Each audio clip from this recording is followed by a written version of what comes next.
ہے جس قوم کا سلطان ہو ایسا انسان، ہے جس قوم کا سلطان ہو ایسا انسان، وہ رہے خستہ پریشان معطل حیران۔ یعنی جوش نے ہم اور آپ سے یہ کہنا چاہے تمہارا سورما حسین ہے، تمہارا رہنما حسین ہے، تمہارا آقا حسین ہے، تم کیوں پیچھے ہو؟ تم میں کیوں نا امیدی پائی جاتی ہے؟ تم میں کیوں اداسی پائی جاتی ہے؟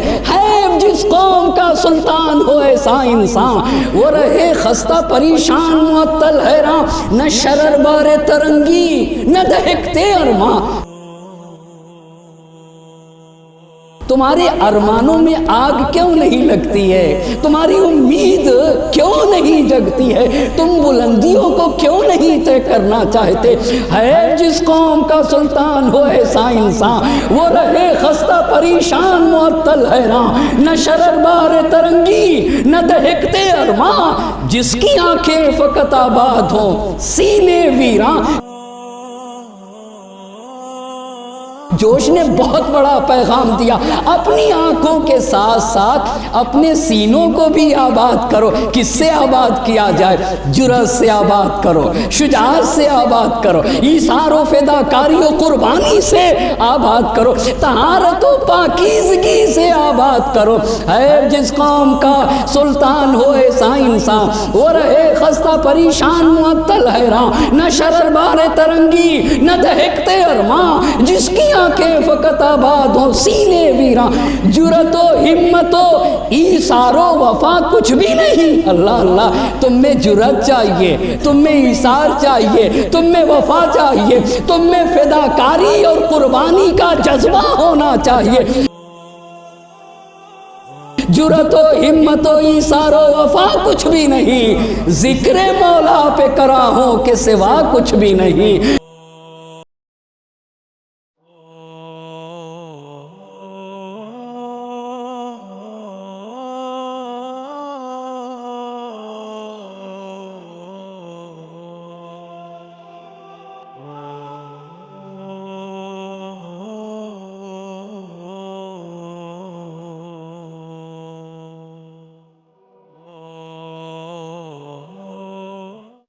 لا حول ولا قوة الا باللہ العلی العظیم۔ اعوذ باللہ من الشیطان اللعین الرجیم۔ بسم اللہ الرحمن الرحیم۔ الحمد للہ رب العالمین، الصلاة والسلام علی اشرف الانبیاء والمرسلین، خاتم النبیین سیدنا و مولانا ابی القاسم محمد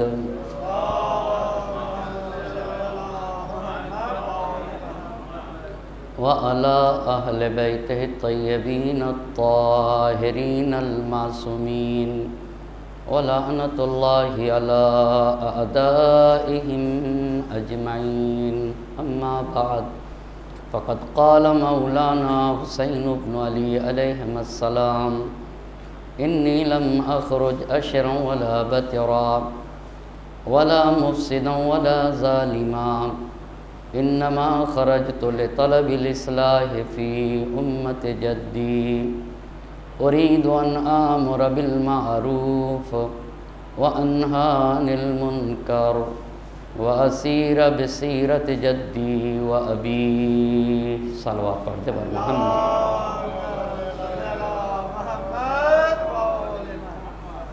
خمس مجالس کی دوسری گفتگو ہے، اور عنوان گفتگو ہے امام سجاد علیہ السلام حیات اور کارنامے۔ اس عنوان پہ گفتگو کرنے کے لیے سید الشہداء کے وصیت نامے کے ایک فقرے کو سرنامہ سخن قرار دیا ہے، جس میں امام کا ارشاد ہو رہا ہے: انی لم اخرج اشرا ولا بطرا۔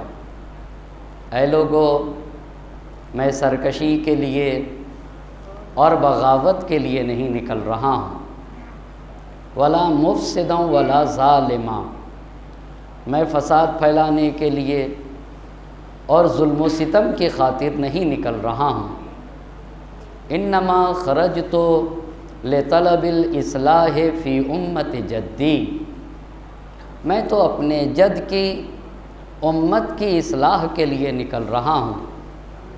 ارید ان اامر بالمعروف، میں سماج اور معاشرے میں اچھائیوں کو عام کرنا چاہتا ہوں، میں وہ کام کرنا چاہتا ہوں جس سے اسلام، مسلمان، انسانیت اور بشریت کو فائدہ پہنچ جائے، اور ہر اس کام کا خاتمہ کرنا چاہتا ہوں جس سے اسلام، مسلمان، انسانیت اور بشریت کو نقصان پہنچتا ہے۔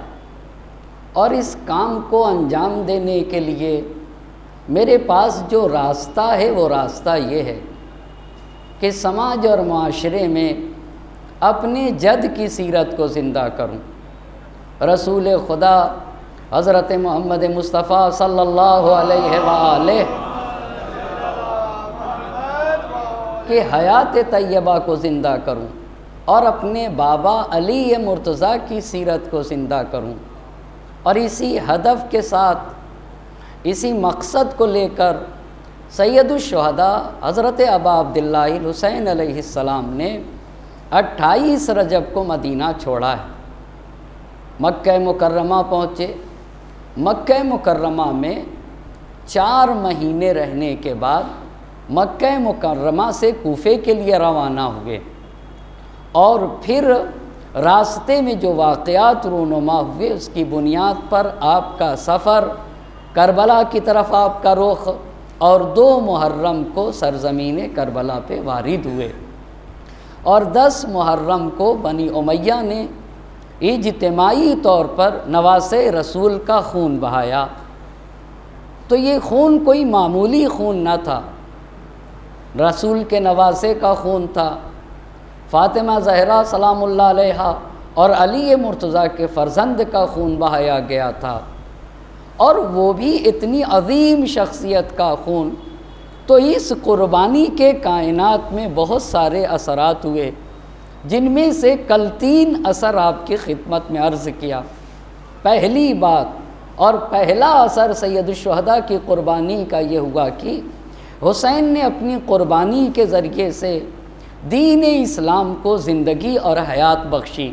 یہ پہلا اثر تھا، دین کو زندگی ملی، شریعت محمد مصطفیٰ صلی اللہ علیہ وآلہ وسلم کو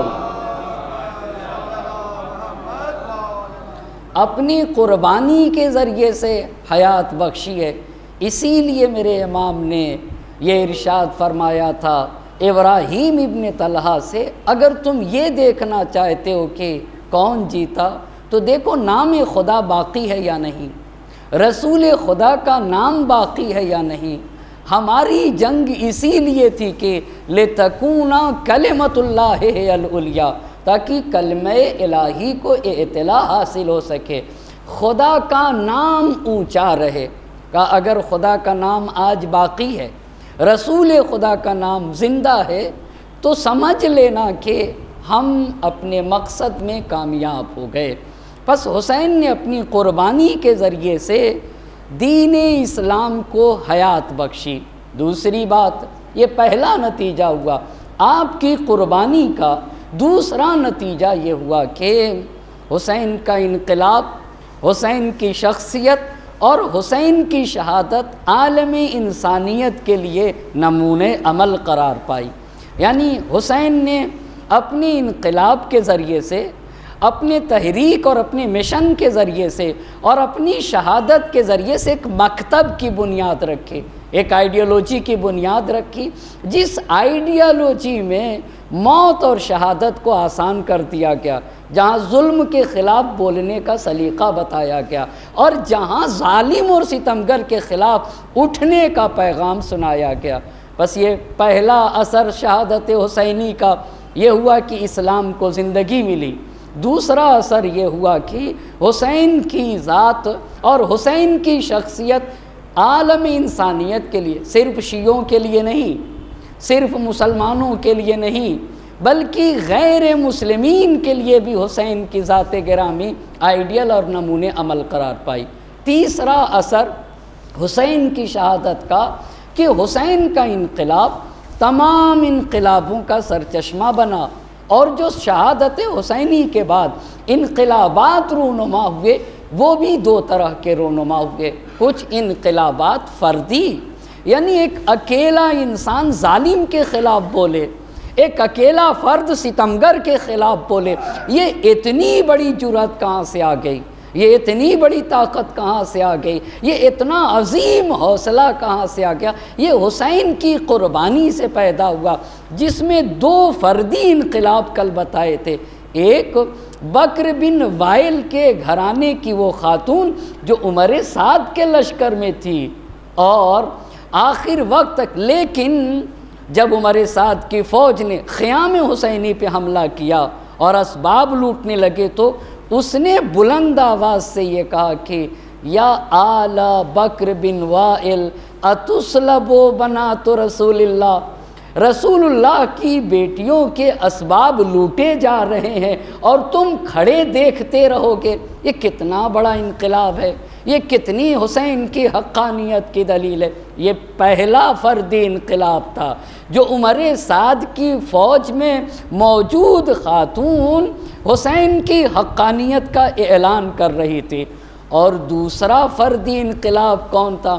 وہ کوفے کی جامع مسجد میں جب عبید اللہ ابن زیاد جسارتیں کر رہا تھا امام علی علیہ السلام کے خلاف اور سید الشہداء کے خلاف، تو عبداللہ ابن عفیف ازدی غامدی کھڑے ہوئے، اور کھڑے ہونے کے بعد انہوں نے کہا کہ تو جھوٹا ہے، تیرا باپ جھوٹا ہے، اور وہ یزید جھوٹا ہے جس نے تجھے لوگوں کی گردنوں پہ مسلط کیا ہے۔ بہت جرأت چاہیے، پر یہ ساری جرأتیں حسین کی شہادت سے ہیں۔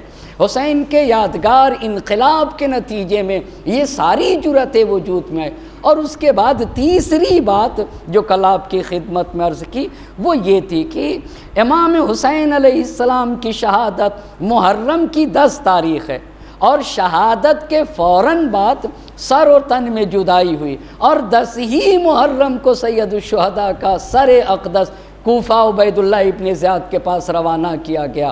لیکن رات کا زیادہ حصہ گزر چکا تھا، تو امام حسین علیہ السلام کا سر عبید اللہ ابن زیاد کے دربار میں 11 محرم کو پیش کیا گیا، اور جب 11 محرم کو اس کے سامنے سید الشہداء کا سر اقدس پیش کیا گیا تو اس نے عبد الملک بن ابی الحارث سلمی کو بلایا، اور بلانے کے بعد یہ کہا کہ یہ حسین کے شہادت کی خوشخبری، اس پہ بھی توجہ کرنے کی ضرورت ہے۔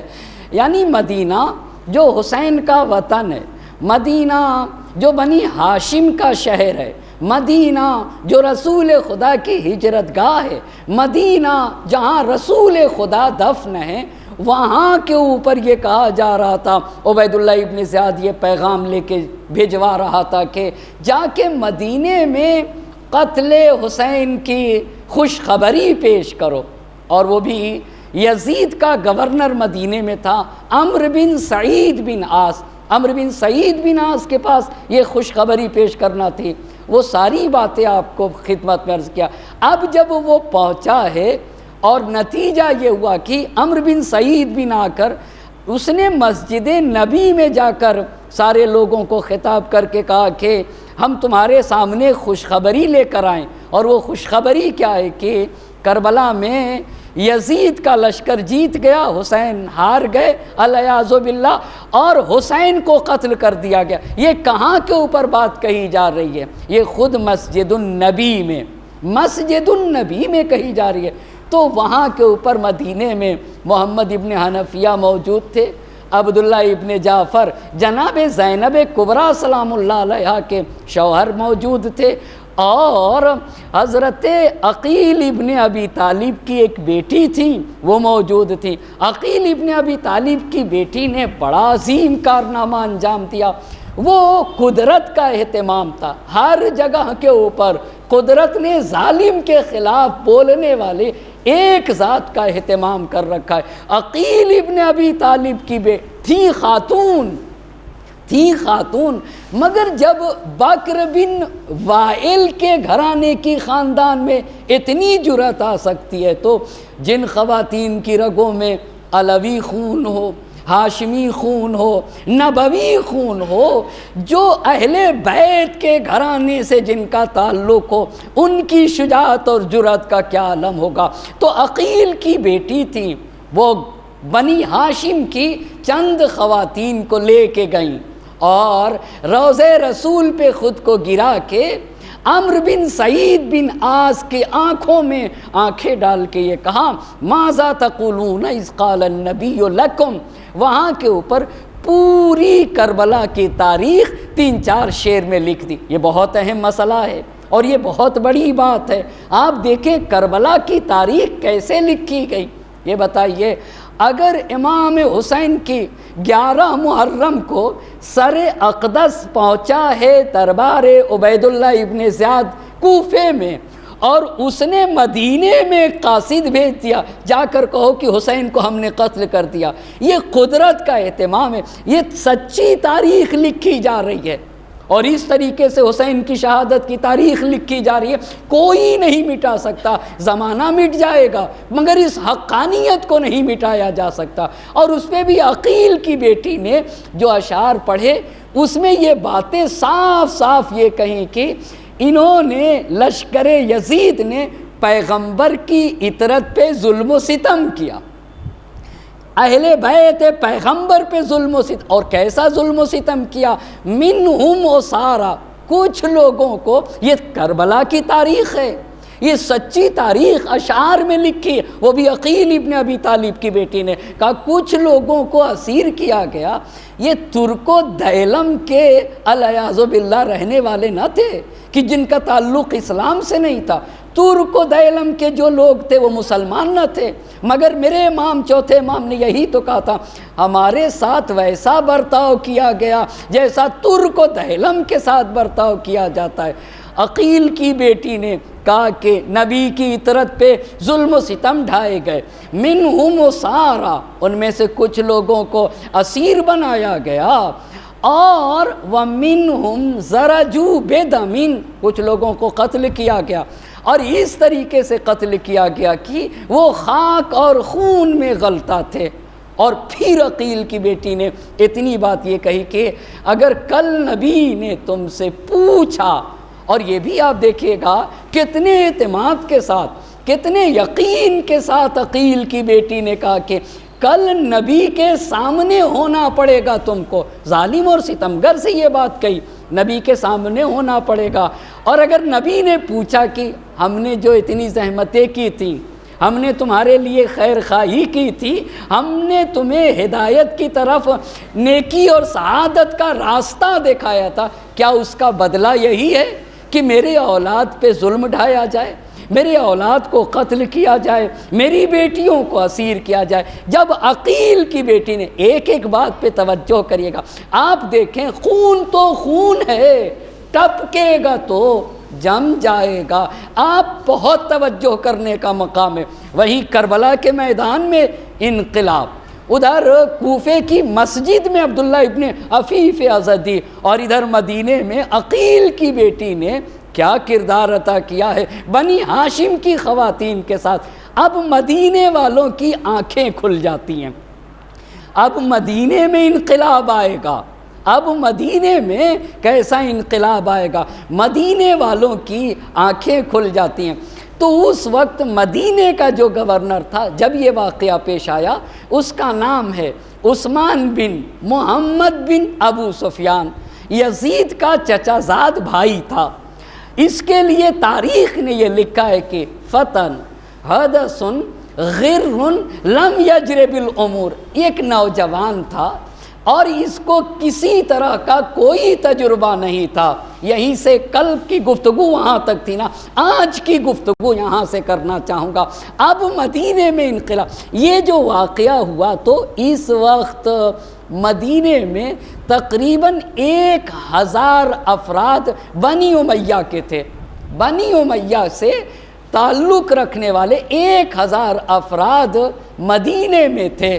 اب مدینے میں کیا انقلاب آئے گا؟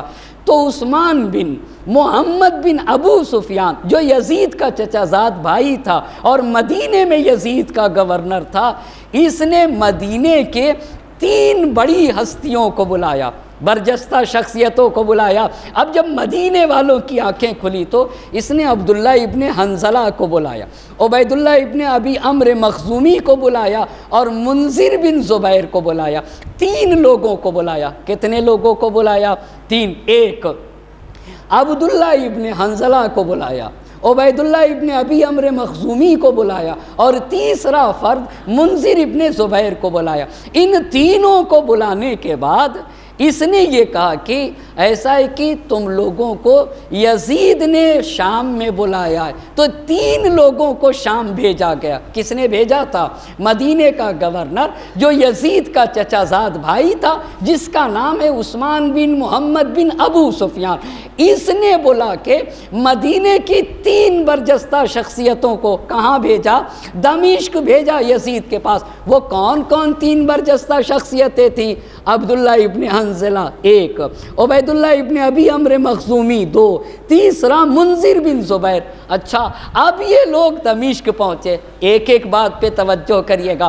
امام حسین علیہ السلام مدینے میں رہ کے یزید کی کثافتوں کو کیسے پڑھ رہے تھے؟ اب یہ لوگ جب جائیں گے تو پتہ چلے گا کہ حسین کتنا سچا تھا، حسین میں کتنی صداقت پائی جاتی تھی، کیوں حسین نے اتنا عظیم یادگار انقلاب قائم کیا ہے، کیوں ایسا قیام کیا کہ عقل بشر حیران ہے۔ محیر العقول قیام کا بنیاد ڈالی ہے سید الشہداء نے۔ اب یہاں سے اندازہ ہوگا کون کون دمشق پہنچا، کون کون دمشق پہنچے۔ 3 لوگ، عبداللہ ابن حنظلہ اور عبید اللہ ابن ابی عمرو مخزومی، تیسرا فرد کون ہے؟ منذر بن زبیر۔ ساتھ ساتھ ہم لوگ بھی نام یاد کریں گے، سارے لوگ بھی کیا کریں گے؟ نام یاد کریں گے۔ سیکھنے سے زندگیاں بڑھ جایا کرتی ہیں۔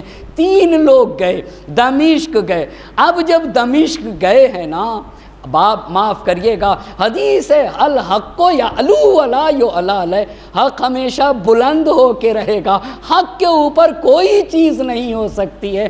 پیسے کے ذریعے سے، مال کے ذریعے سے، دولت کے ذریعے سے حق کو چھپایا نہیں جا سکتا ہے۔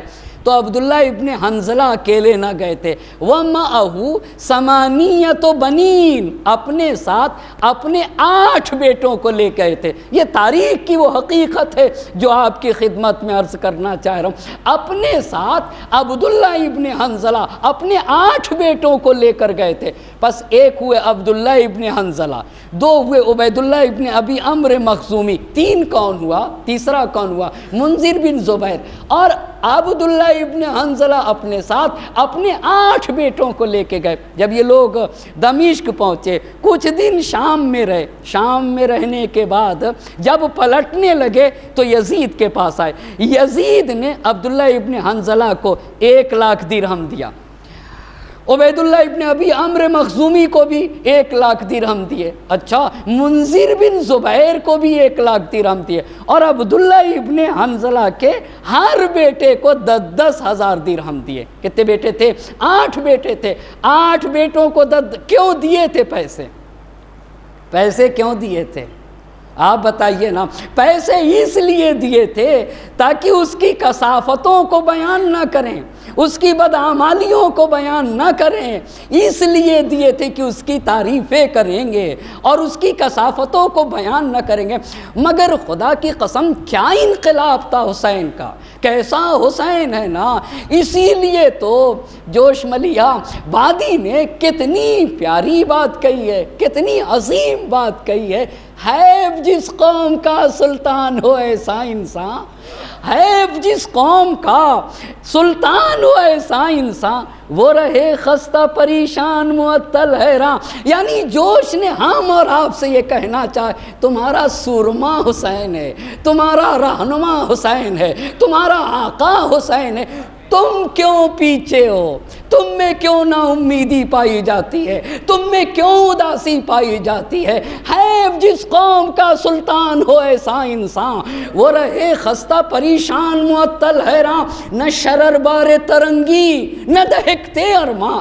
تمہارے ارمانوں میں آگ کیوں نہیں لگتی ہے؟ تمہاری امید کیوں نہیں جگتی ہے؟ تم بلندیوں کو کیوں نہیں طے کرنا چاہتے؟ جس قوم کا سلطان ہو ایسا انسان، وہ رہے خستہ پریشان معطل حیران، نہ شرر بار ترنگی نہ دہکتے ارماں، جس کی آنکھیں فقط آباد ہوں سینے ویراں۔ جوش نے بہت بڑا پیغام دیا، اپنی آنکھوں کے ساتھ ساتھ اپنے سینوں کو بھی آباد کرو۔ کس سے آباد کیا جائے؟ جرأت سے آباد کرو، شجاعت سے آباد کرو، ایثار و فداکاری و قربانی سے آباد کرو، طہارت و پاکیزگی سے آباد کرو۔ جس قوم کا سلطان ہو ایسا انسان، وہ رہے خستہ پریشان معطل حیران، نہ شرر بار ترنگی نہ دہکتے ارماں، جس کی آنکھیں فقط آباد ہوں سینے ویراں۔ جرأت و ہمت و ایثار و وفا کچھ بھی نہیں۔ اللہ اللہ، تم میں جرأت چاہیے، تم میں ایثار چاہیے، تم میں وفا چاہیے، تم میں فداکاری اور قربانی کا جذبہ ہونا چاہیے۔ جرأت و ہمت و ایثار و وفا کچھ بھی نہیں، ذکر مولا پہ کراہوں کے سوا کچھ بھی نہیں۔ ایک صلوات پڑھیں بر محمد۔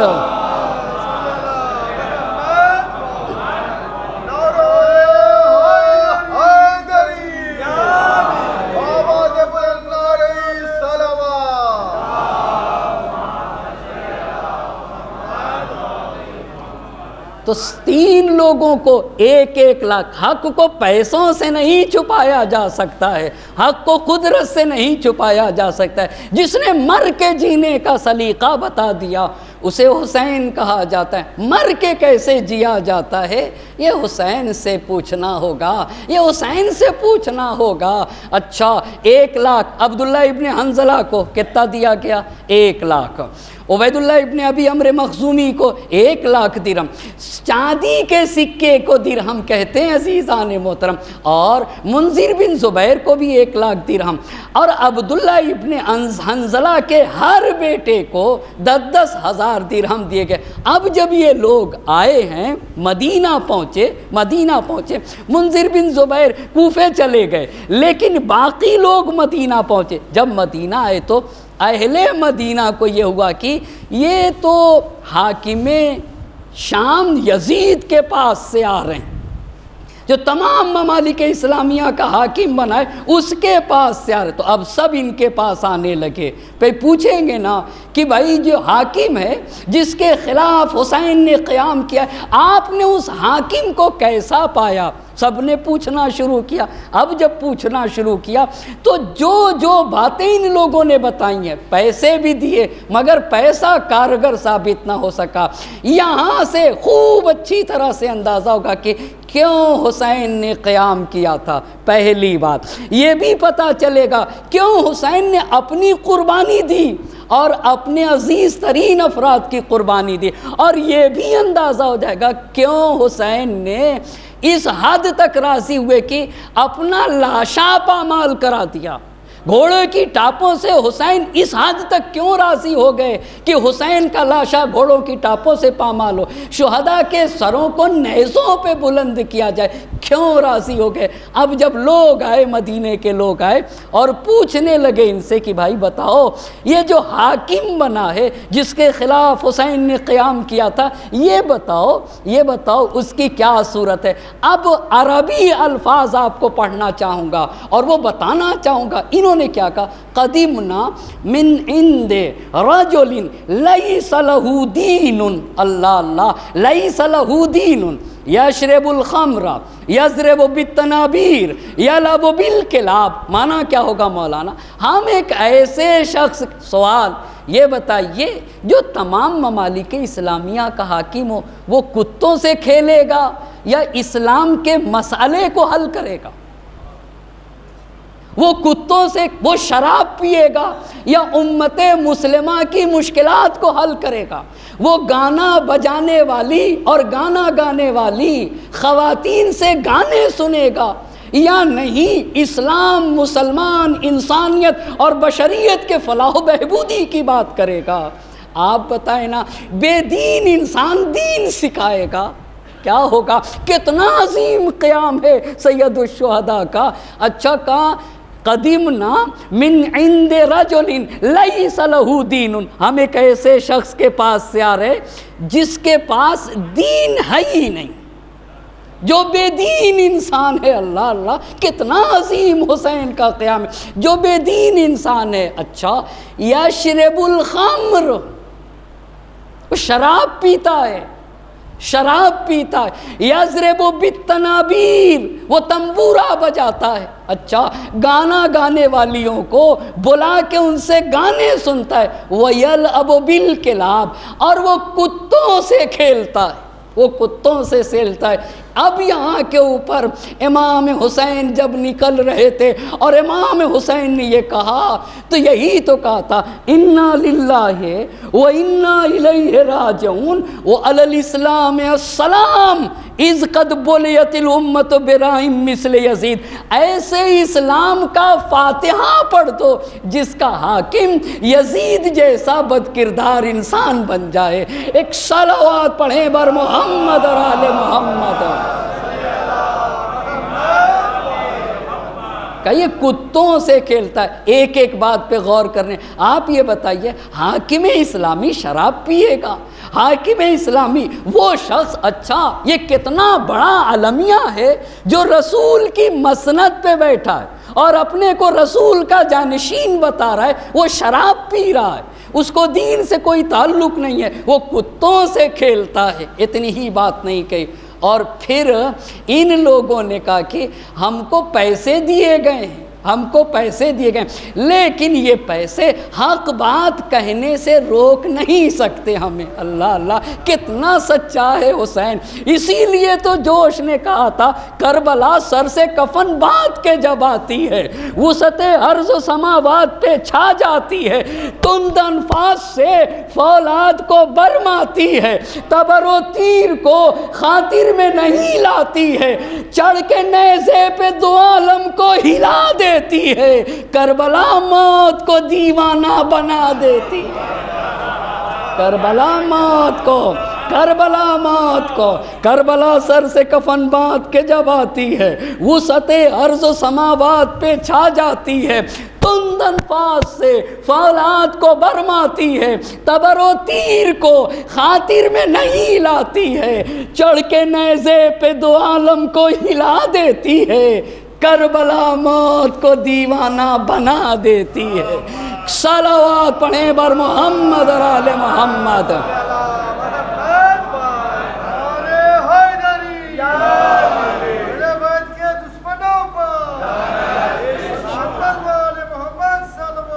اللہم صلی علی۔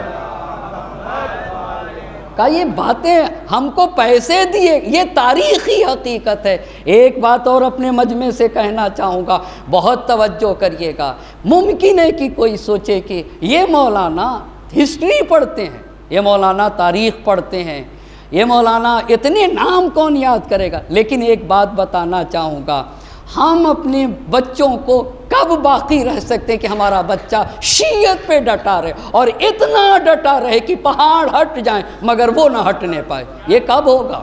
یہ کب ہوگا؟ جب وہ تاریخی حقائق سے واقف ہوگا تب یہ ہوگا عزیزان محترم۔ جب وہ سچائی سے واقف ہوگا پہاڑ ہٹ جائیں گے، مگر وہ ہماری قوم کا بچہ اتنا سچا ہوگا کہ اس کے قدم میں لغزش نہیں ہوں گے۔ لہٰذا ہر فرد کو سچی تاریخ جاننے کی ضرورت ہے۔ ایک صلوات پڑھے بر محمد اور آل محمد۔ بس کہا کہ ہم کو پیسے دیے گئے، ہمیں مال و دولت دیا گیا، لیکن ہم حق بات کہنے سے بات نہیں آئیں گے۔ ہم نے یزید کی بیعت کا قلادہ اپنی گردنوں سے نکال پھینکا ہے، ہم اب یزید کو اپنا حاکم نہیں مانتے۔ یہ مدینے میں کہا جا رہا ہے، کیسا مدینے میں انقلاب ہے۔ اور علامہ جلال الدین سیوطی نے اپنی کتاب تاریخ الخلفاء میں یہ بات لکھا ہے کہ یہ جو گروہ گیا تھا دمشق، یہ جب پلٹنے لگا تو کہا کہ جب ہم واپس ہو رہے تھے تو ہم نے یزید کی مخالفت اس وقت شروع کی جب ہم کو خوف لاحق ہوا کہ اگر ہم یزید کی مخالفت نہیں کرتے ہیں تو اب آسمان سے عذاب نازل ہوگا اور ہمیں ہلاک کر دے گا۔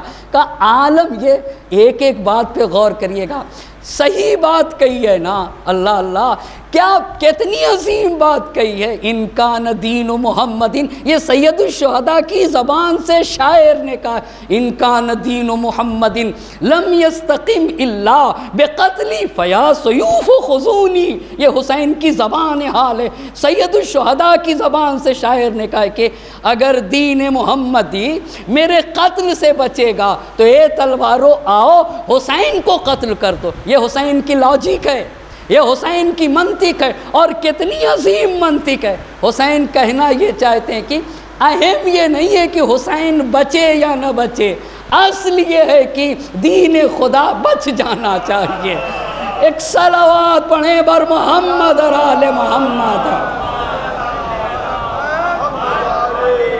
اسی لیے جوش نے کہا تھا نازش نوع بشر فخر ابو جد تھے حسین، جس پہ مصطفیٰ ناز کریں اسے حسین کہا جاتا ہے، جس پہ فاطمہ افتخار کریں اسے حسین کہا جائے، جس پہ مشیت ناز کرے اسے حسین کہا جاتا ہے۔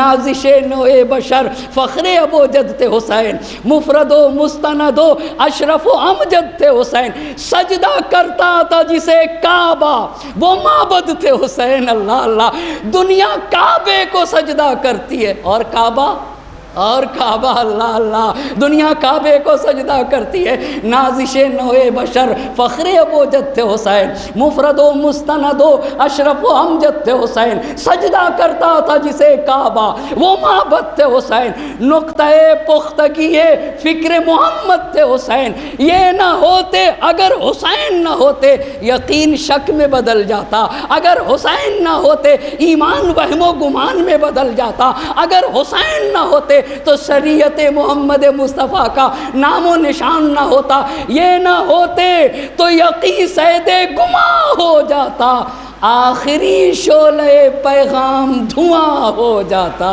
ایک صلوات پڑھیں بر محمد اور آل محمد۔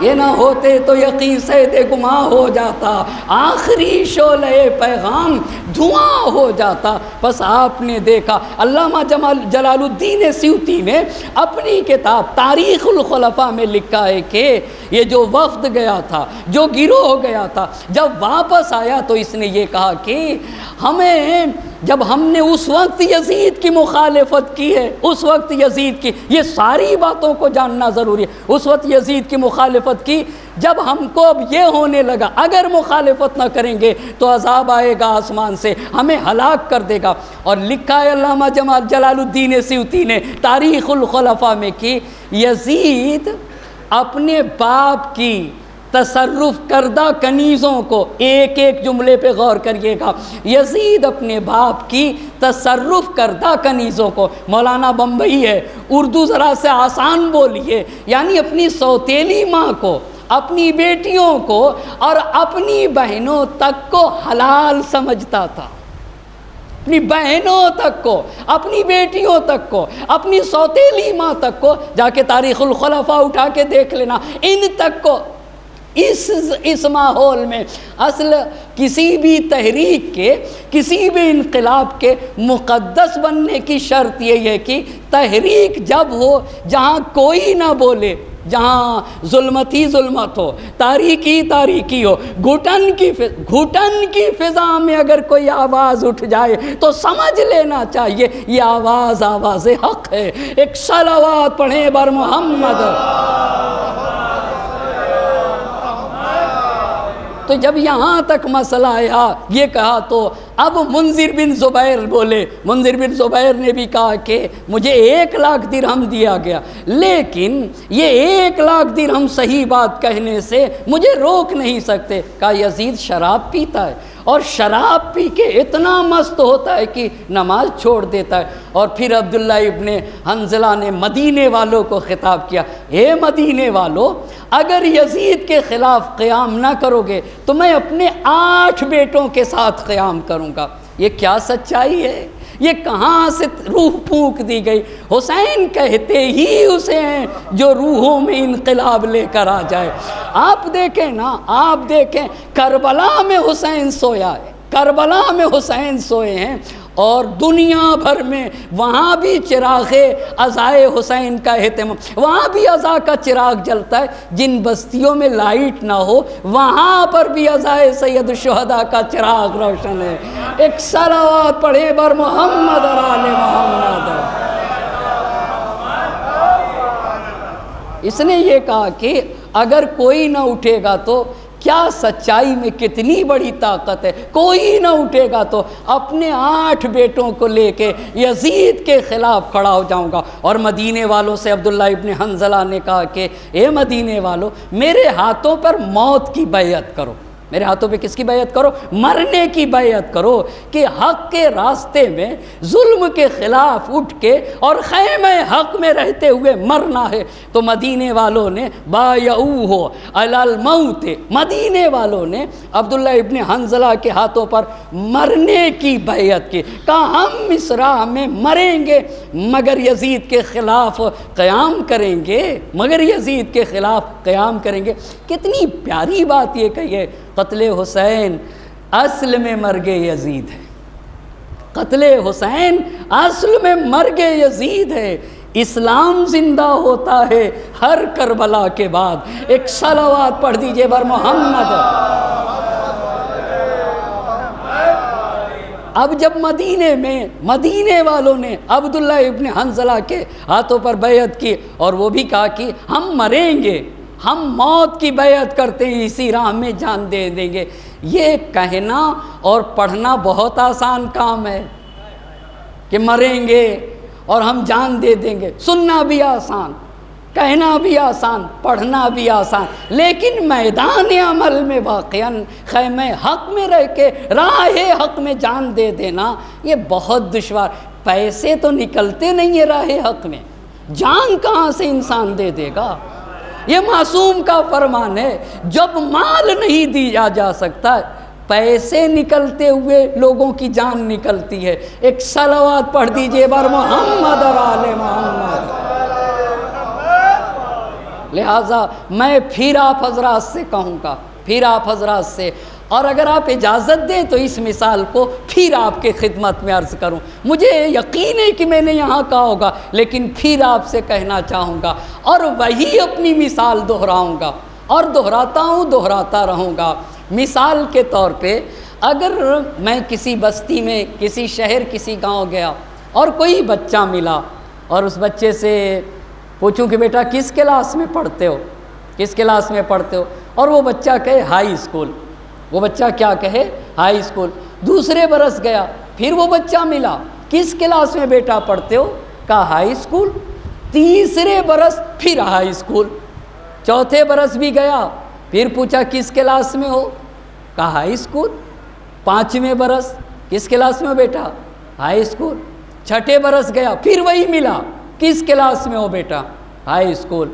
ساتویں برس ہائی اسکول، آٹھویں برس ہائی اسکول، نویں برس ہائی اسکول، 10ویں برس۔ اما 14 برس کا بچہ 24 برس کا ہو گیا اور اس کلاس کیا ہے اس کا؟ High school. ہائی اسکول سے بڑھ ہی نہیں رہا۔ ایسے بچے کے بارے میں کیا کہیے گا؟ ایسے بچے کے بارے میں کیا کہیے گا؟ یہی تو کہیے گا یا پڑھتا نہیں ہے یا پڑھایا نہیں جاتا ہے۔ مجھے بہت معاف کریے گا، میں آپ میں کسی کو نہیں کہہ رہا ہوں، کسی کو بھی نہیں کہہ رہا ہوں، میں ایک درد کو بتانا چاہتا ہوں، اور ایک طالب علم ہونے کے عنوان سے دنیا میں وہ قوم جو سب سے زیادہ سنتی ہے وہ ہم اور آپ ہیں۔ ہم اور آپ سے زیادہ کوئی دوسری قوم نہیں سنتی ہے، اور اگر کوئی سنتی ہے تو مجھے بتا دیجئے گا۔ ہم پیدا ہونے سے پہلے سے سنتے ہیں، ایسا ہے یا نہیں ہے؟ پیدا ہونے سے پہلے سے سنتے ہیں۔ ہماری مائیں ہمیں شکم میں رکھے ہوتی ہیں، فرش عزا پہ لے جاتے ہیں۔ تو جو قوم پیدا ہونے سے پہلے سے سیکھے وہ ہم ہیں، اور مرنے کے بعد تک سیکھتے ہیں، مرنے کے بعد تک اسماعی فام۔ لیکن سوال، کس کلاس میں؟ ہر سال محرم آتا ہے، پوچھئے قوم سے کلاس کیا ہے؟ High school? ارے بھائی، ایک انسان 90 برس کا ہو گیا، ہر سال فرش عزا بچھاتا اور اہتمام کرتا ہے، اور جس سال محرم آتا ہے اس سے پوچھئے تمہارا کلاس کیا ہے؟ High school? High school? High school? ہر سال اتنا ہی اس کو علم رہتا ہے۔ 28 رجب کو امام حسین نکلے، 2 محرم کو کربلا پہنچے، 10 محرم کو شہید ہو گئے۔ ایسے لوگوں کے بارے میں کیا کہیے گا آپ؟ کیا کہے گا؟ یا تو وہ سنتے نہیں ہیں یا تو پڑھا نہیں جاتا ہے۔ ایک صلوات پڑھیں بر محمد اور آل محمد۔ ایک اور انسان کو بیدار تو ہو لینے دو، انسان کو بیدار تو ہو لینے دو۔ ہر قوم پکارے گی ہمارے حسین، ہر قوم پکارے گی ہمارے حسین، نعرہ حیدری۔ امام زمان علیہ السلام کے واسطے بآواز بلند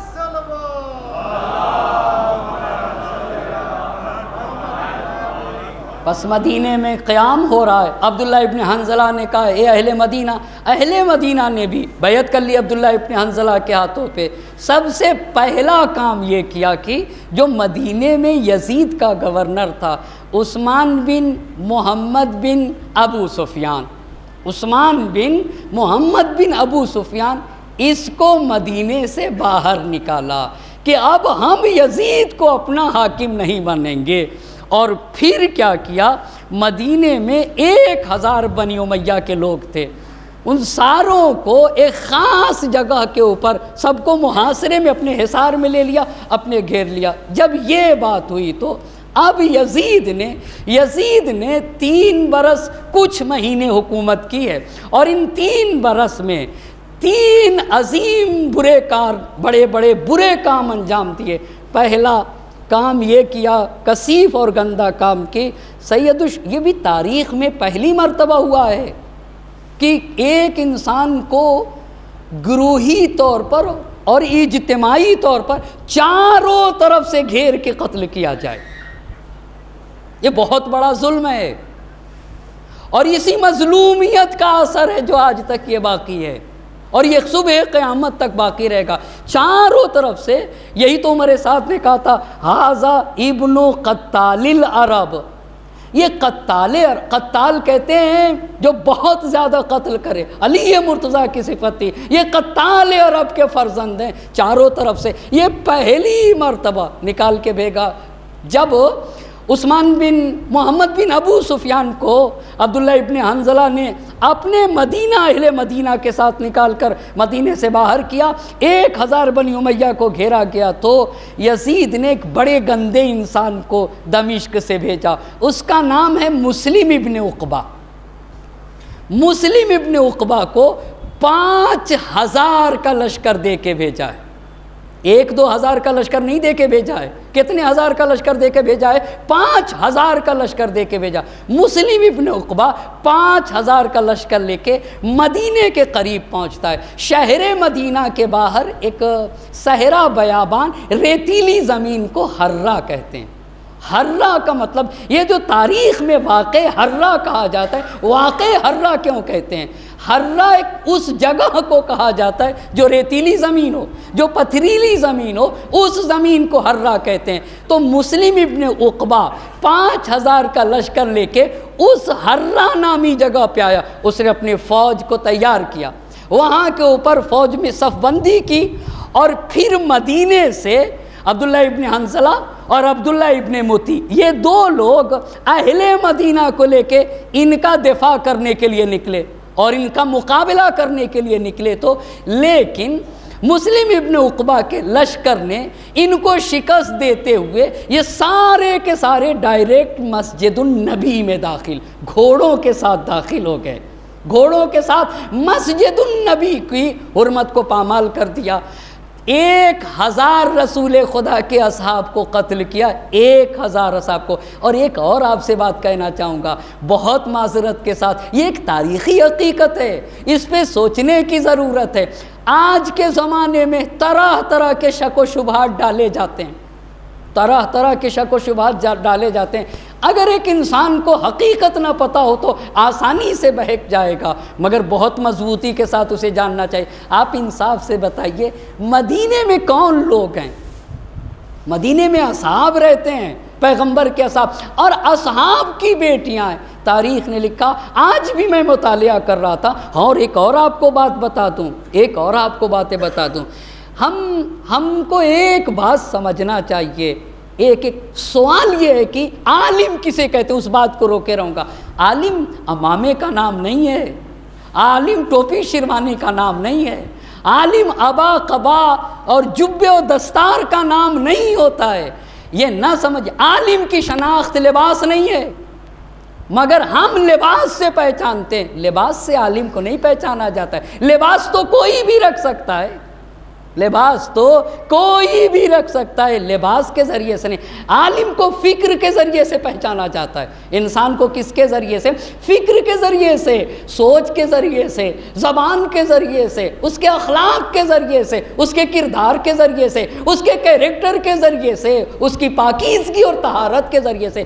لباس کو کبھی بھی دھوکہ نہیں کھانا چاہیے۔ لباس، جبہ، دستار، ٹوپی، شیروانی سے نہ پہچانا کریے۔ ایک ایک بات پہ آپ کو پتہ ہے، جو لوگ منبر پہ بغیر مطالعے کے آتے ہیں وہ آپ کی توہین کرتے ہیں، وہ کسی کی توہین نہیں کرتے، وہ آپ کی توہین کرتے ہیں۔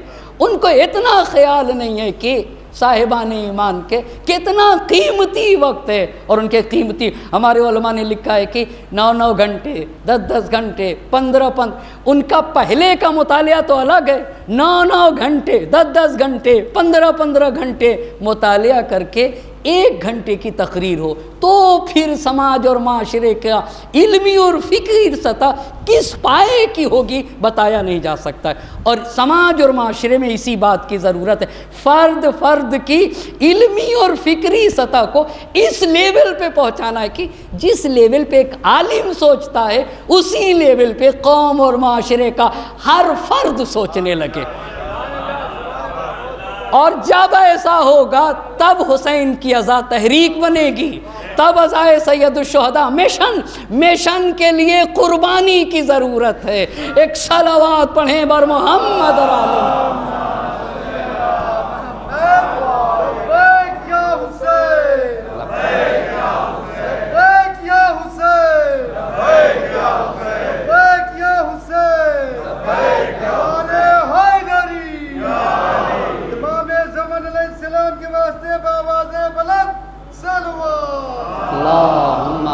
صلی علی محمد و آل محمد۔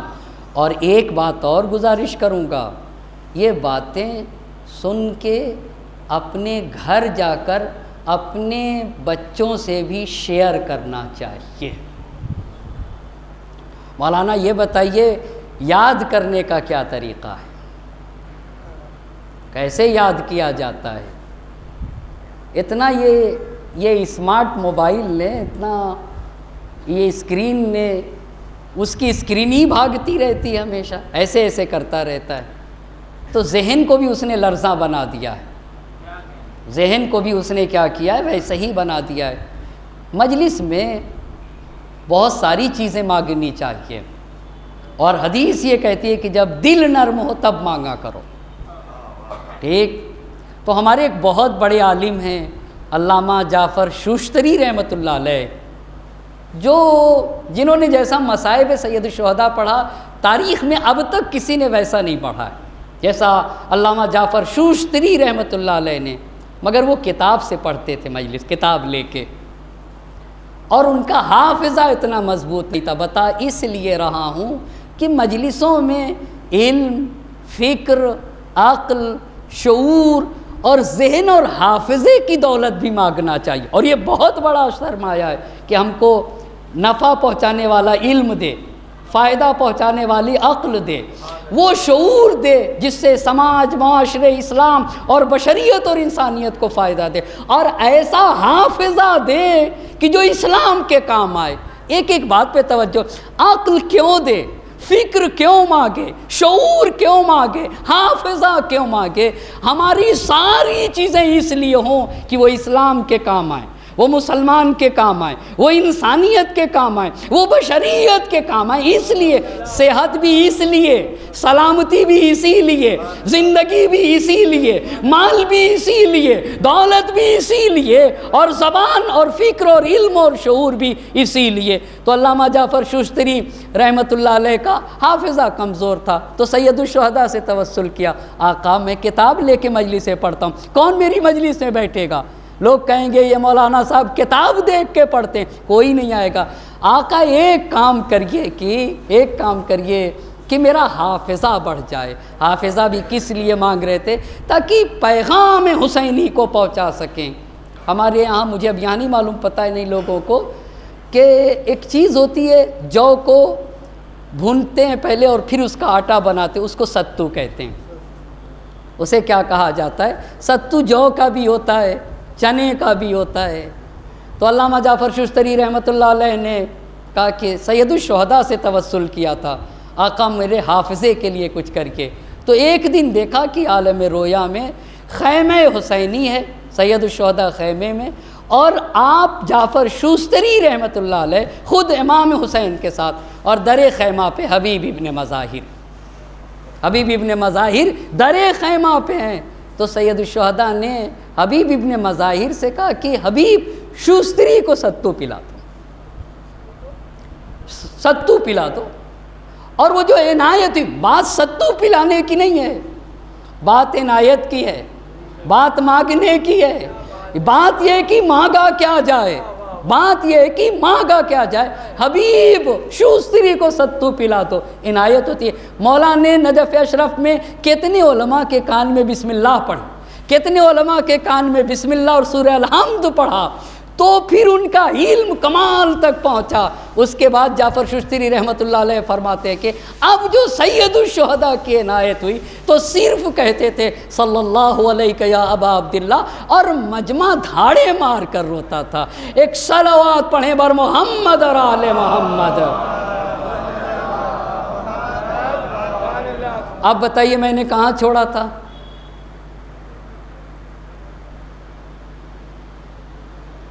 آہستہ آہستہ، ہاں کہاں چھوڑا تھا؟ عبداللہ ابن حنظلہ، ایک صلوات پڑھ دیجئے مل جل کر محمد اور آل محمد پہ۔ عبداللہ ابن حنظلہ اور عبداللہ ابن موتی مقابلے کے لیے نکلے، اور انہوں نے ان کو شکست دے کے مسلم ابن عقبہ اپنے گھوڑے سمیت مسجد النبی میں داخل ہو گئے، 1000 صحابہ کا خون بہایا، اور یہ کہہ رہا تھا کہ مدینے میں کوئی غیر نہیں تھا، اصحاب کی بیٹیاں تھیں۔ مجھے بہت معاف کریے گا، تاریخ نے لکھا 900 غیر شادی شدہ لڑکیوں کی حرمت کو پامال کیا گیا۔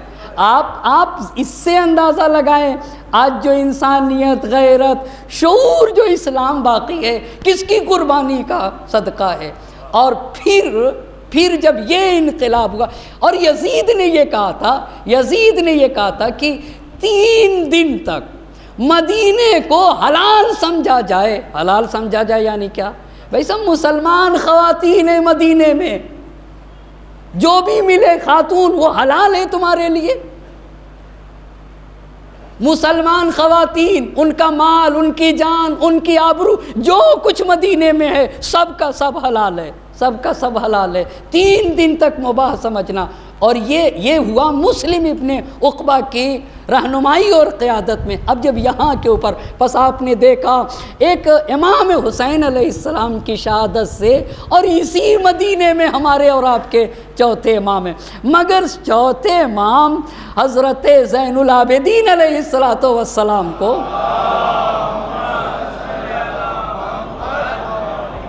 آپ کی تدبیر اور آپ کی دور اندیشی کی بنیاد پر جو لوگ بھی میرے چوتھے امام کے گھر میں گئے اور جو آپ کے حصار میں آئے، تاریخ نے تقریباً 400 افراد کی تعداد بتائی ہے جو لوگ چوتھے امام کے ساتھ رہے اور ان کے حصار میں آگے، وہ سب کے سب محفوظ رہے۔ وہاں کے اوپر امام نے اپنے کو بھی بچایا۔ بشریت کتنا دشوار مرحلہ ہے میرے چوتھے امام کا۔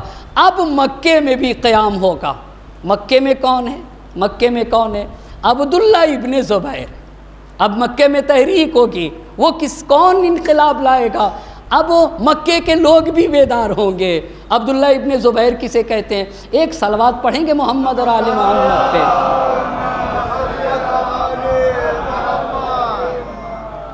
ایک اور باتیں آپ سے کہوں گا، مجھے بہت معاف کریے گا، 1 گھنٹے میں کچھ کہہ نہیں پاتا ہوں، اور اسی لیے میں جلدی جلدی بھی بولتا ہوں، اور میں چاہتا ہوں کہ باتیں پہنچا سکوں۔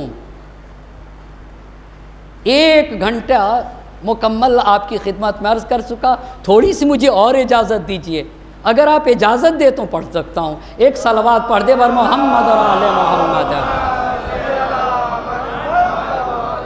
اور اس میں کوئی مذاق نہیں ہے، ہم تو آہستہ آہستہ اپنا ماضی پلٹائیں گے انشاءاللہ المستعان۔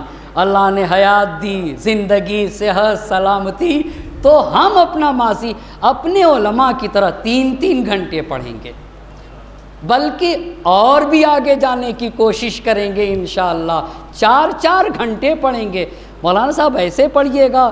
جی ہاں، لوگ نہیں سنیں گے، ہم ایک خیمہ حسینی بنائیں گے، ہم ایک خیمہ حسین، صحرا میں خیمہ حسینی بنائیں گے، اور قوم، سماج اور معاشرے کے 100، 50، 200، 400 نوجوانوں کو اس خیمے میں لے جائیں گے، اور اس خیمے میں ہر طرح کا اہتمام ہوگا، اور اس میں ایک اچھا عالم ہوگا، سال بھر کی تحقیق ہوگی، اور 10 دن میں ہر روز اس جوان کو 5 گھنٹے وہ پڑھائے گا، اور 10 دن اور ہر سال ایسے ہی کرتا رہے گا۔ اور پھر جب خیمہ حسینی سے مجاہد بن کے وہ نوجوان نکلیں گے تو زمین پر ان کی مثل اور نظیر نہ ہوگی۔ ایک صلوات پڑھیں بر محمد اور آل محمد۔ اور وہ زمانہ کوئی دور نہیں ہے، وہ زمانہ کوئی دور نہیں ہے، ہوگا انشاءاللہ وہ خیمہ حسینی، اور وہی سید الشہداء کی عظیم یونیورسٹی ہوگی۔ اب مکے میں عبداللہ ابن زبیر ہے۔ عبداللہ ابن زبیر کون ہے؟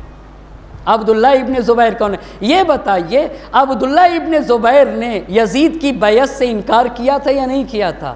انکار کیا تھا۔ اور سید الشہداء نے، جی امام نے انکار کیا یا نہیں کیا یزید کی بیعت سے؟ تو امام نے بھی انکار کیا، اور عبداللہ ابن زبیر نے بھی۔ تو کیا دونوں میں فرق ہے یا نہیں ہے؟ دھوکے میں نہ رہیے گا۔ اچھا پہلے بتا دوں عبداللہ ابن زبیر کون ہے؟ زبیر رسول خدا کی پھوپھی کا بیٹا، ٹھیک ہے؟ رسول خدا کی ایک پھوپھی ہیں، ان کا نام ہے صفیہ، جو حضرت عبد المطلب کی بیٹی ہیں۔ زبیر جناب صفیہ کا بیٹا ہے، رسول اللہ کی پھوپھی کا بیٹا ہے، یعنی رسول اللہ کی پھوپھی زاد بھائی ہیں زبیر۔ امام علی علیہ السلام کے پھوپھی زاد بھائی ہیں۔ عبداللہ ابن زبیر اسی زبیر کا بیٹا ہے۔ سمجھ میں آ گئی بات؟ عبداللہ ابن زبیر کی جو ماں ہے اس کا نام ہے اسما۔ اسما عائشہ کی بہن ہے۔ اسما کیا ہے؟ اسما عائشہ کی بہن ہے۔ تو عبداللہ ابن زبیر کی عائشہ کیا ہوں گی؟ ایک صلوات پڑھ دیجئے محمد اور آل محمد پہ۔ کیا ہوں گی عبداللہ ابن زبیر؟ اچھا خالہ کس کو کہتے ہیں؟ خالہ کس کو کہتے ہیں؟ ماں کی بہن کو خالہ کہتے ہیں۔ ماں کی بہن کو کیا کہا جاتا ہے؟ خالہ کہتے ہیں۔ تو عبداللہ ابن زبیر کی عائشہ کیا تھی؟ خالہ تھی، اس لیے کہ عبداللہ ابن زبیر عائشہ کی بہن کا بیٹا تھا، عائشہ کی بہن کا بیٹا تھا۔ اب آپ کو سمجھ میں آ گیا؟ عائشہ کو عبداللہ ابن زبیر سے بہت محبت تھی، اور امام نے کہا تھا کہ کہیں آپ کو عبداللہ ابن زبیر کی محبت ایک ایسے گڈھے میں نہ ڈال دے جس سے کوئی نکال نہ سکے. یہ میرے امام نے کہا تھا کہ ایسے گڈھے میں نہ ڈال دے جس سے کوئی آپ کو نکال نہ سکے. تو عبداللہ ابن زبیر نے بھی یزید کے مخالفت کی اور بیعت سے انکار کیا. امام حسین علیہ السلام نے بھی بیعت سے انکار کیا، اور دونوں مکہ مکرمہ گئے یا نہیں گئے؟ دونوں مکہ مکرمہ گئے. تو کیا دونوں کا عمل ایک دیکھنے میں تو ایک جیسا ہے، مگر کیا نیت ایک جیسی ہے؟ ایک ایک بات پہ توجہ کریے گا. عبداللہ ابن زبیر 73 میں کعبے میں مارا گیا. عبداللہ ابن زبیر کہاں پہ مارا گیا؟ 73 میں کعبے کے اندر مارا گیا ہے. اچھا، اور امام حسین علیہ السلام نے حج کو عمرے میں بدل کے حج اتنی بڑی عبادت کو چھوڑا، عمرے میں بدلا، مکہ چھوڑا. امام حسین علیہ السلام نے یہ کہا تھا کہ میں کعبے کے ایک بالشت باہر مارا جاؤں بہتر ہے اس بات سے کہ کعبے کے اندر مارا جاؤں. یہ بھی کہا ایک ہاتھ باہر مارا جاؤں کعبے کے بہتر ہے اس بات سے کہ کعبے کے اندر مارا جاؤں. مگر عبداللہ ابن زبیر کہاں مارا گیا؟ جی کعبے میں 73 میں مارا گیا. 2 مرتبہ کعبے کو جلایا گیا، وہ بھی آپ کی خدمت میں عرض کروں گا. مطلب کیا کہنا چاہتے مولانا؟ کہیے عزیزان محترم، کبھی بھی ظاہر کو دیکھ کے دھوکہ نہیں کھانا چاہیے، باطن کو دیکھنا چاہیے، نیت کو. کیوں عبداللہ ابن زبیر کیوں مکہ گیا تھا؟ عبداللہ ابن زبیر نے کعبے کو سپر بنایا تھا تاکہ خود بچ جائے. بہت غور کریے گا کتنا فرق ہے حسین کی لاجک اور عبداللہ ابن زبیر کی بات میں. عبداللہ ابن زبیر مکہ اس لیے گیا تھا تاکہ کعبے کے وجہ سے خود بچ جائے. کعبہ کی حرمت پامال ہو نہ ہو، خود بچنا چاہیے. حسین کیوں نکلے تھے؟ حسین اس لیے نکلے تھے، حسین نے خود کو سپر بنایا. حسین نے عبداللہ ابن زبیر نے کعبے کو سپر بنایا تاکہ خود بچ جائے. حسین نے خود کو سپر بنایا تاکہ کعبہ بچ جائے. ایک صلوات پڑھیں بر محمد اور آل محمد. اتنا فرق ہے. وہ کعبے میں اس لیے چھپا ہوا تھا کہ کعبہ حرم الہی ہے، یہاں اس کی جان بچ جائے، اس کو حاکم بننا تھا. مگر حسین نے کعبہ کیوں چھوڑا تھا؟ اس لیے چھوڑا تھا خود کو سپر بنائیں گے تاکہ کعبہ بچ جائے، ہم کعبے کی حرمت کو پامال نہیں ہونے دیں گے. اسی لیے تو جوش نے کہا تھا قطرے دل میں لیے ایک سمندر تھے حسین، ذات واحد میں سمیٹے ہوئے لشکر تھے حسین، دین آداب رفاقت کے پیمبر تھے حسین، جان دینے پہ جب آئے تو 72 تھے حسین. اللہ اللہ، قطرے دل میں لیے ایک سمندر تھے حسین، ذات واحد میں سمیٹے ہوئے لشکر تھے حسین، دین آداب رفاقت کے پیمبر تھے حسین، جان دینے پہ جب آئے تو 72 تھے حسین. سر فرشتوں کے یہاں آج بھی غم ہوتے ہیں، ایسے انسان رسولوں میں بھی کم ہوتے ہیں، ایسے انسان رسولوں میں بھی کم ہوتے ہیں. زندگی شعلے جوالا ہے گلزار نہیں، موت کا گھاٹ ہے یہ مصر کا بازار نہیں، اپنے آقا کی تاسی پہ جو تیار نہیں، زندہ رہنے کا وہ انسان سزاوار نہیں جو حسینی بھی ہے اور موت سے بھی ڈرتا ہے. ہاں وہ توہین حسین ابن علی کرتا ہے. ایک صلوات پڑھے بر محمد. تو دیکھا دونوں میں فرق تھا. عبداللہ ابن زبیر نے جب امام حسین کی شہادت واقع ہو گئی اور لوگوں میں یزید کے خلاف نفرت ہو گئی تو عبداللہ ابن زبیر نے مکے میں ایک پرزور تقریر کی اور وہ قابل توجہ ہے. اسی کو مختصر وقت میں آپ کی خدمت میں عرض کروں اور باقی باتیں انشاءاللہ کل عرض کروں گا. ایک پرزور تقریر کی ہے عبداللہ ابن زبیر نے جس میں مکے والوں کے درمیان، اور کس طریقے سے فضیلت تو وہی ہے نا اور حقانیت بھی وہی ہے، جسے دشمن اعتراف کرے جس کو ظالم بتا دے. عبداللہ ابن زبیر نے اپنی تقریر میں کہا سب سے پہلے کہ کوفے والے اور عراق والے بے وفا ہیں، ان کے یہاں وفا نہیں پائی جاتی، یہ پہلی بات. اور دوسری بات خود عبداللہ ابن زبیر نے مکے میں کہا کہ حسین حق و حقیقت اور سچائی کے نمائندے کو کہا جاتا ہے۔ حسین حق پہ تھے، حسین سچے تھے، یہ دوسری بات۔ اور تیسری بات، عبداللہ ابن زبیر کہتا ہے کہ حسین نے عزت کی موت کو ذلت کی زندگی پہ ترجیح دے دیا۔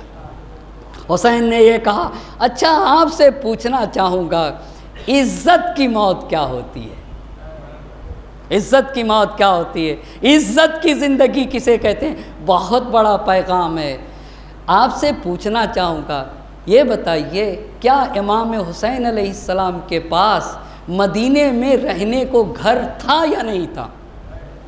جی، امام حسین کے پاس مدینے میں گھر تھا یا نہیں تھا؟ گھر تھا، اچھا تھا، اور ایسا گھر تھا کہ امام نے راستے میں کہا تھا آؤ مدینے چلو تو میں اپنے گھر میں وہ جگہ دکھاؤں گا جہاں فرشتہ نازل ہوتا ہے۔ مگر عزت اور ذلت کی بات کیا ہے؟ امام کا کہنا کیا تھا؟ کہا کہ حسین کو اگر محل ہو رہنے کے لیے محل، لیکن سماج، معاشرہ، سوسائٹی میں ظلم ہو، ستم ہو، ظالم ہو، ستمگر ہو، لوگوں کا حق پامال کیا جا رہا ہو، انصاف نہ ہو رہا ہو، تو حسین کو یہ زندگی پسند نہیں ہے۔ اللہ اللہ، یہ حسین کو رہنے کے لیے محل ہو۔ آپ دیکھیں میرے امام کی کیا لاجک ہے۔ میں آج سوچتا ہوں کہ میرے پاس رہنے کو محل ہے، میرے پاس زندگی کی ساری چیزیں ہیں، مجھ کو کوئی ٹچ نہیں کرے گا تو مجھے کیا ضرورت ہے بولنے کی؟ آج کا سماج اور معاشرہ، اور مجھ سے کہیے تو بھائی میرے کو تو کوئی پریشانی نہیں، مگر حسین کی لاجک کیا ہے؟ حسین کی منطق کیا ہے؟ امام نے یہ بہت صاف لفظوں میں سمجھایا، اگر میرے پاس رہنے کو محل ہو، لیکن میں محل میں رہ رہا ہوں لیکن سماج میں، معاشرے میں، سوسائٹی میں ظلم، ستم، ظالم ستمگر ہوں، لوگوں کے حق کو پامال کیا جا رہا ہو، لوگوں کو کچلا جا رہا ہو، تو حسین کو یہ زندگی پسند نہیں ہے۔ یہ ذلت کی زندگی ہے حسین کے لیے کہ حسین چین سے رہے اور بشریت کو سکون نہ ہو۔ اللہ اللہ، کتنا بڑا پیغام ہے۔ لیکن دوسرا پہلو کیا تھا؟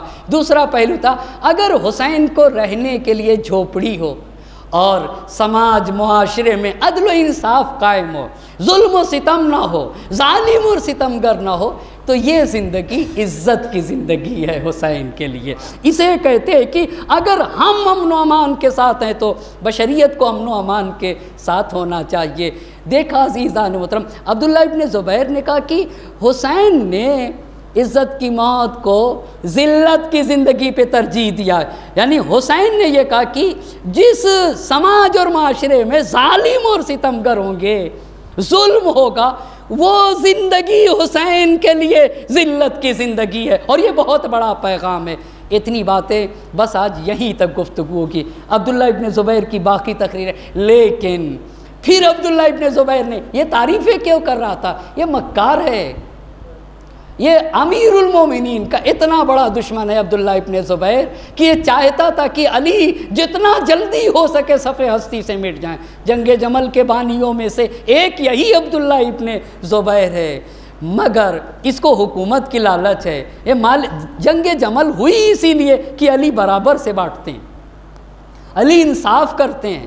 آپ ذرا غور تو کریں زمانے کو، علی چونکہ انصاف کرتے ہیں، علی بھید بھاؤ نہیں دیکھتے، علی بڑے اور چھوٹے کو نہیں دیکھتے ہیں، علی امیر اور غریب کو نہیں دیکھتے، علی رسول کے رشتہ دار اور غیر رشتہ دار کو نہیں دیکھتے، علی رسول کی ازواج اور دیگر لوگوں کے درمیان کوئی فرق نہیں کرتے، بیت المال کو برابر سے بانٹتے ہیں۔ اسی لیے جنگ جمل ہوئی تھی۔ اب جب اتنی باتیں کہہ چکا، عبداللہ ابن زبیر نے کہا کوفے والے، عراق والے بے وفا ہیں۔ دوسری بات کہ حسین حق اور حقانیت پہ تھے، مگر کیا قدرت کا کیا اہتمام ہے کہ قدرت ظالم سے بھی، دشمن سے بھی سچائی کا کلمہ پڑھوا کے رہتی ہے۔ آپ دیکھیں نا، یہ قدرت ہے۔ قدرت ہے۔ ایک اور بات آپ کو کہوں، نمرود گزرا ہے، فرعون گزرا ہے، یزید گزرا ہے، اے نمرود، لیکن کیا قدرت کا اہتمام ہے؟ ابراہیم علیہ السلام کا کارنامہ ابراہیم کے نام اعمال پہ لکھا گیا، اور نمرود کی کثافتیں نمرود کے نام اعمال پہ لکھی گئیں۔ ارے حکومت تمہاری تھی، بدل دیتے۔ بھئی حکومت تمہاری تھی، بدل دیتے۔ ابراہیم کے کمالات نمرود کے نام اعمال میں لکھ دیتے، نمرود کی برائیاں علیاذ باللہ ابراہیم کے، لیکن ہونے نہ دیا خالق نے۔ اللہ ہے، قدرت ہے کوئی، تاریخ بڑی مضبوطی سے مطالعہ کرتی ہے۔ موسیٰ کا کردار موسیٰ کے صفحے پہ لکھا جائے گا، فرعون کی کثافتیں فرعون کے نام اعمال میں لکھی جائیں گی۔ یزید تمہارے پاس پاور ہے، تمہارے پاس اقتدار ہے، تمہارے پاس حکومت ہے، مگر ایک ایک کثافتیں۔ اما تاریخ نے یہاں تک لکھا کہ حسین کی انگلی کس نے کاٹی، حسین کا پٹکا کون لے گیا، حسین کی انگوٹھی، اتنی شفاف کربلا کی تاریخ ہے، اور ہم اس حسین کے ماننے والے ہیں، اتنے سچے حسین کے ماننے والے ہیں۔ اسی لیے عزیزاں یہ ہمارا افتخار ہے اور یہ ہمارے فخر کے لیے کافی ہے۔ تو کردار بدلنے نہیں دیا گیا۔ موسیٰ کا کردار موسیٰ کے نام اعمال میں، فرعون کی کثافتیں فرعون کے یہاں لکھی جائیں گے، اور یزید کی کثافتیں یزید کے نام اعمال میں لکھی گئیں، اور حسین کی عظمتیں اللہ اللہ حسین کے نام اعمال میں لکھی گئیں، اور دنیا کو بالکل صاف طریقے سے۔ اسی لیے امام حسین زینب کو لے کر گئے تھے، اسی لیے امام حسین سکینہ کو لے کر گئے تھے، اسی لیے امام حسین سید سجاد کو لے کر گئے تھے کہ ہمارے گھر کا ایک خون ہونا چاہیے، ہمارے خون سے، ہماری نسل سے، ہمارے خاندان سے، ہماری آغوش کے پلے بڑے ہونے چاہیے۔ آپ کو معلوم ہے حسین کی ایک شریک حیات کو رباب کہتے ہیں، جو کربلا میں حسین کے ساتھ ساتھ تھی، جس پر حسین نے فخر کیا ہے اسے رباب کہتے ہیں۔ اور حسین نے کہا کہ اور جس ذات گرامی پہ سید الشہداء نے افتخار کیا، اس ذات والا صفات کو سکینہ کہا جاتا ہے، بڑی عظمتوں کی مالک ہے، جس کے لیے امام حسین نے کہا ہے کہ انی لأحب دارا تکون فیہا سکینۃ و رباب، مجھے وہ گھر پسند ہے جس میں میری سکینہ رہتی ہے، مجھے وہ گھر پسند ہے جس میں میری رباب رہتی ہیں۔ جانے قربان ہو جائیں، جس گھر میں رباب اور سکینہ رہیں وہ گھر حسین کو پسند ہے۔ اسی لیے حسین رخصتی کے وقت عجیب ماحول تھا، قیامت کا سما تھا، اور ایک بیٹی تھی جسے سکینہ کہا جاتا ہے اور جسے حسین بہت محبت کرتے ہیں۔ اللہ اللہ، سکینہ دامن سے لپٹ گئیں، اور لپٹنے کے بعد ایک مرتبہ سکینہ نے حسین سے کہا استسلمت للموت، بابا آپ مرنے کے لیے تیار ہو گئے، سکینہ کو نیند کیسے آئے گی، رات آئے گی تو سکینہ سوئے گی کیسے؟ سکینہ کو باپ کے سینے کے بغیر نیند نہیں آتی۔ میر انیس صلی اللہ مقامہ نے کہا نیند آئے گی جب آپ کی بو پاؤں گی بابا، میں رات کو مقتل میں چلی آؤں گی بابا۔ حسین نے کہا بیٹی انداز بدل جائے گا، پھپھی اماں کے پاس سونا، اصغر میرے پاس سوئے گا۔ اے بیٹی جس کا کوئی آوان و انصار نہ ہو، جس کا کوئی مددگار نہ، مگر ہاں میری بیٹی سکینہ اتنا سمجھ لینا دنیا اور آخرت میں خدا ہمارا ناصر و مددگار ہے۔ بیٹی سکینہ خدا حافظ۔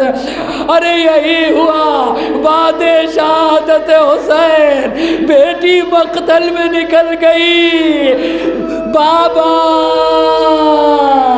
ارے تمہیں تمہاری سکینہ بلاتی ہے، اجرکم اللہ۔ کٹی گردن سے آواز آئی الیہ الیہ یا سکینہ، اے سکینہ تمہارا بابا بلا رہا۔ اجرکم اللہ، اللہ کسی غم میں نہ رلائے۔ سکینہ کٹی گردن سے لپٹ گئے۔ بابا آپ کی شہادت کے بعد ظالموں نے تماچے مارے، مجھے تعزیانے لگائے گئے، میرے گوشوارے چھین لیے گئے۔ ارے جب سکینہ بیان کر چکی، حسین کی کٹی گردن سے آواز آئی اے میری لال سکینہ، ہمارے چاہنے والوں کو یہ کہہ دینا، اے ہمارے چاہنے والوں ٹھنڈا پانی پینا، ہماری پیاس نماز کو یاد کر لینا، اور جب بھی تم پہ کوئی مصیبت آن پڑے ہماری یاد منا لینا، ہمارا تذکرہ کر لینا۔ فضا میں کوہرام تھا، وا سکینہ وا مظلومہ، وَسَيَعْلَمُ الَّذِينَ ظَلَمُوا أَيَّ مُنقَلَبٍ يَنقَلِبُونَ إِنَّا لِلَّهِ وَإِنَّا إِلَيْهِ رَاجِعُونَ۔ الہی بحق الزہراء وأبيها وبعلها وبنيها والسر المستودع فيها 10 مرتبہ بسمک یا اللہ یا اللہ یا اللہ یا اللہ یا اللہ یا اللہ یا اللہ یا اللہ یا اللہ یا اللہ۔ معبود تجھے ان اسماء حسنہ کا واسطہ، نبی اور آل نبی کی حرمت کا واسطہ، سکینہ بنت الحسین کی حرمت کا واسطہ، پاک پروردگارا ہماری اس مختصر سی عزا کو شرف قبولیت عطا فرما۔ معبود تجھے واسطہ ہے محمد اور آل محمد کی حرمت کا، حاضرین مجلس کی تمام حاجات شرعیہ کو پورا فرما، ہم میں جو بھی جن مشکلات میں گرفتار ہیں ان کی مشکلات کو برطرف فرما۔ پاک پروردگارا تجھے واسطہ ہے محمد اور آل محمد کا، ہم میں سے جن کے والدین کا سایہ ہمارے سروں سے اٹھ چکا، معبود ان کے چھوٹے بڑے گناہوں کی مغفرت فرما۔ پاک پروردگارا تجھے واسطہ ہے محمد اور آل محمد کا، ہم میں سے جن کے والدین کا سایہ ہمارے سروں پہ باقی ہے، صحت و سلامتی کے ساتھ طول عمر مرحمت فرما۔ معبود بانیے نے مجلس کے مرحومین کو جوار رحمت میں جگہ عطا فرما، ان کی روحوں کو شاد فرما، ان کی قبروں کو نورانی فرما، انہیں نبی اور آل نبی کے ساتھ محشور فرما۔ پاک پروردگارہ مظلومین کی حمایت فرما، ظالمین کو نیست و نابود فرما۔ معبود تجھے واسطہ ہے محمد اور آل محمد کا، علماء کرام مراجع اعظام کا سایہ ہمارے سروں پہ باقی رکھ۔ پاک پروردگارہ وقت کے امام کو ہم سے راضی و خوشنود فرما، ان کے ظہور میں تعجیل فرما اور ہمیں ان کے اعوان و انصار میں شمار فرما۔ ربنا تقبل منا انک انت السمیع العلیم۔ ماتم حسین۔